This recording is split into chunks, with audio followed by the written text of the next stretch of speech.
jërë ngeen jëf mbokk yi dal leen ak jàmm ci xibaaru digg bëccëg yi fii ci Easy Live TV li ci gën a fës bokk na ci visite bi ministre Samba Ndiobène Ka doon amal ci dëkk boobu ñu naan Peykop ngir saytu tolof-tolof yi askan bi di jànkonteel bokk na ci tamit kuréel bi ëmb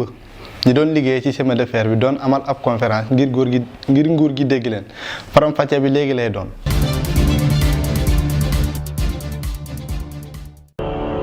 jëf mbokk yi ñu ubbeekoo ak mbas mi ak tolluwaayu bés bi tolloog téeméeri cas yu bees ak ñaar téeméer ak ñaar fukk ak juróomi ñi nga xam ne wér nañ ba ñibbi seen kër ministre bi ñu dénk wàllu wér-gi-yaram dañuy indi limu bés bi. fan ci weeru mars bi ñu nekk ministère de la santé et de l'action sociale jot na résultat examen virologique yi may waaj a lim ci junni ak ñaar téeméer ak juróom-ñaar fukk ak ñett test yi ñu def téeméer ñoo ci positif yooyu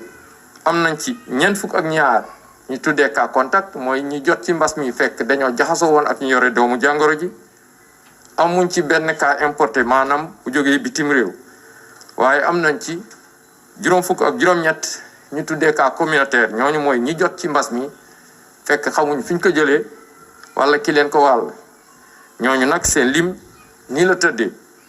ci diwaanu Ndakaaru ak li ko wër am nañ ci ñaar fukk ak juróom-ñeent tëddee nii ci gox yi ñeent ci Dakar Plateau ak Médina ñett ci Guédiawaye ñaar ci Mariste benn ci Gueule Tapée Centenaire Amitié 3 Point E HLM Ouakam Almadies Ouest Foire Ngor HLM Grand Yoff Xaar Yàlla Cité Magistrat Kër Massar Pikine Diacksao ak Tivaouane Peulh ci région yi am nañ ci ñaar fukk ak juróom-ñeent yu tëddee nii fukk ci Saint-Louis ñett ci Kédougou ak Kolda ñaar ci Kaolack Kër Massar Ngaparou ak Mbour benn ci Foundiougne Saly Médina Yoro Foulah Sakal ak Thiès ñaar téeméer ak ñeent fukk ak benn si malade yi entré woon hôpital ak ñi nga xam ne ñu leen doon topp ci kër yi wér nañu bés ni ki tey dinañu génn bu ci yàlla ànde ñeent fukk ak juróom-ñeent ñu nga ci réanimation juróom-ñetti malade ñoo génn àdduna bésu démb altine benn fan ci weeru mars mi ñu nekk ñeneen ñi des hôpital ak ñi nga xam ne ñu leen topp ci biir kër yi ñu ngi am tan ci bésu tey dalee ko ci kaw bu njëkk ba Sénégal wàññi na fanweeri junni ak ñeent ak juróom-ñetti téeméer ak fanweer ak ñaar ñi nga xam ne jot nañ ci doomu jàngoro ji ci ñooñu ñaar fukki junni ak juróom-ñeent ak ñeent téeméer ak ñaar wér nañ si juróom-ñetti téeméer ak juróom-ñett fukk ak juróom-ñett ñoo génn àdduna mu des ñeenti junni ak juróomi téeméer ak ñeent fukk ak benn si lalu hôpital yi ak malade yi nga xam ne ñu leen topp ci biir kër yi. comme ni ñu ko waxee woon ci bopp xibaar yi ministre Samba Ndiobène Ka doon amal ab visite ci dëkk boobu ñu naan Touba Peykop ngir xool tolof-tolof yi nga xam ne waa dëkk bi ñu ngi koy jàngonteel ñu ànd seeg ci ñu naataango Baba Diop. ministre Samba Ndiobène Ka doon amal ab visite ci dëkk boobee ñu naan Peykop ngir xool tolof-tolof yi askan wi di jànkonteel téeméer ak ñetti laago yooye di yeewoo ci dëkk bi di ñu wax seen naqar jaarali ko ci seen porte parole. di wax ci turu handicapé yi nga xam ne ñoo nekk fii ci Touba Peykop boo ko doon seet man ko tënk ci 103 handicapé. mesures yi am na jël nañ charge ci wàllu habitant wàllu sanitaire wàllu développement ay projet am nañ ay carte légale d'essence mais malheureusement doxul dañ ko am rek yu ci bari def ko suñu poche njariñ bi mu ñu war a amal amaguñ ko. soxna yi dëkk boobee daal dinañuy xamal ñoom tamit seeni jafe-jafe. def comme ni ma ko waxee rek devant le ministre moo di premièrement ñu fexe ñu aider ñu pour ñu rapprocher poste bi ak maternité bi ndax déjà gis nga distance bi ni mu sore te on est obligé de travailler en collaboration premièrement loolu la beneen càkkute bi ci toog peut-être mooy une ambulance médicalisée pour l'évacuation des urgences sanitaires. Aussi il nous manque quelques matériels ci biir manqué woon ministre bi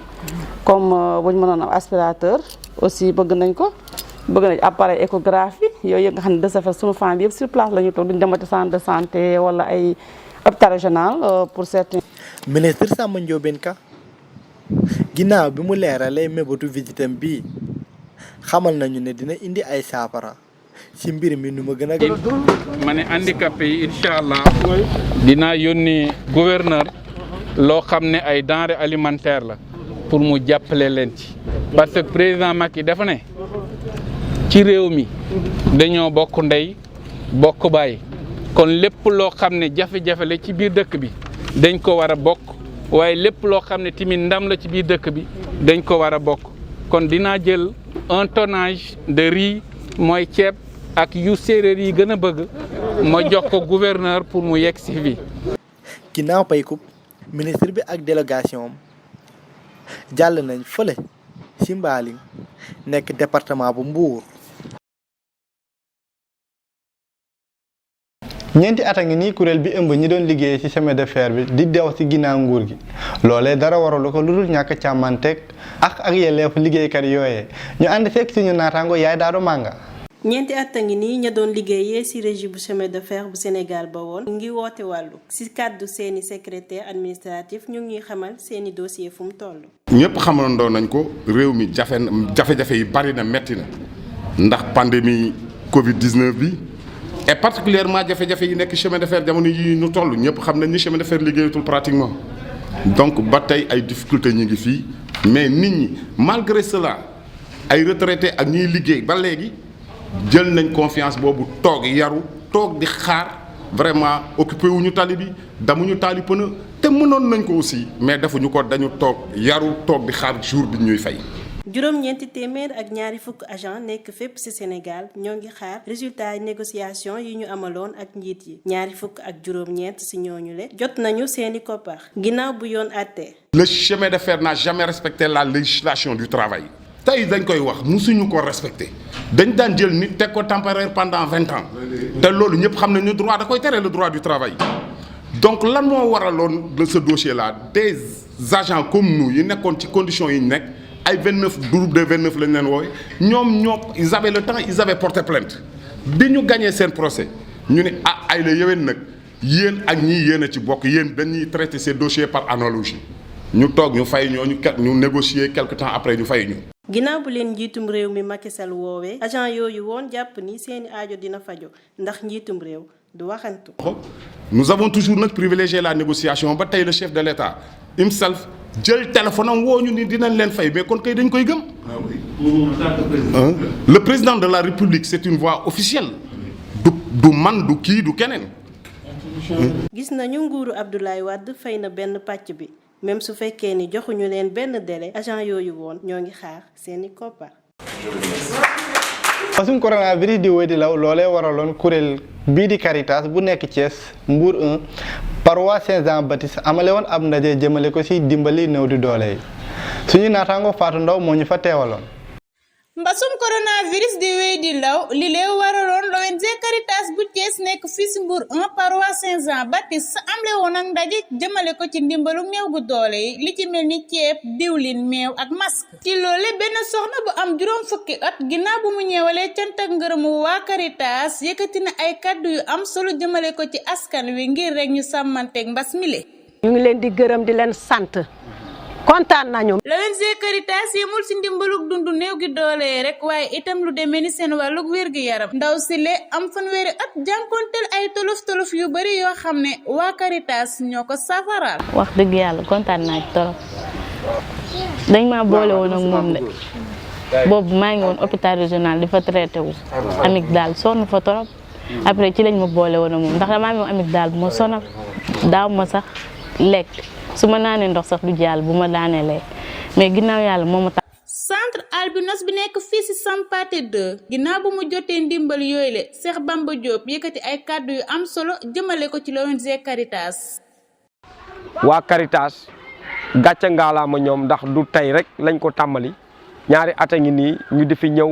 di ñu nemmeeku ndimbal bu ñu am dinañ ñëw fexe ko teg ko ci suñuy loxo pour ñu mën koo dimbale famille albinos yi.